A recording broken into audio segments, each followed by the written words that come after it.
the Temple of the Sun, the Illuminati, Atlantis, they went to war against the Nagas that are now in Agartha, who were in Lemuria at the time. Both continents sunk. The biblical flood that destroyed the firmament and caused all that flooding and flushed the Nephilim and all the others down the drain, although some did survive. That occurred.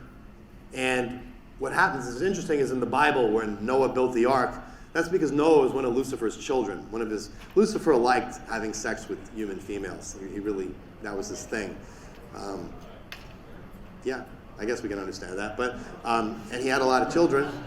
And one of them was Noah. So of course, when he knew that the planet was getting flushed down the toilet, he's like, oh, I better go tell Noah, hey, this is what's happening. So Noah's like, oh, I better build this ark here. So now the ark wasn't the wooden boat, okay? So people searching for that, no, it's not a wooden boat. But either way, that's what happened. So what happened to the Illuminati ultimately?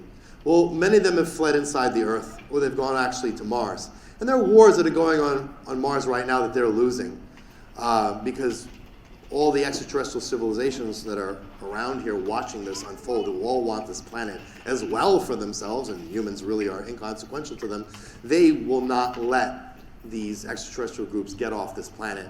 So we have a situation where it's kind of like the Alamo, where this is the last stand. And this makes the situation very dangerous because if you're an extraterrestrial group and you have nowhere to go because you'll be killed, and this is your planet and you want it for yourself, you're capable of doing some nasty things. They don't have an ethical or moral compass like humans may or may not have, right? And this becomes an issue.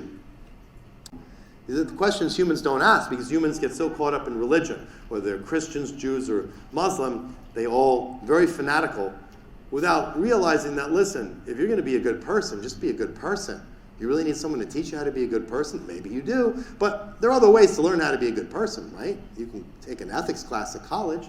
I'm not trying to knock anyone's religion. I'm just trying to point out that there's nothing to stop you from praying to the Divine Father. You don't need a religion for that. You don't need a religion to be a good person. If you want to be religious, that's fine. Nothing wrong with that. But keep in mind that this came from somewhere. And when you look back in history, how many wars do we have based on religion? Even now, we see in Israel the same thing going up again.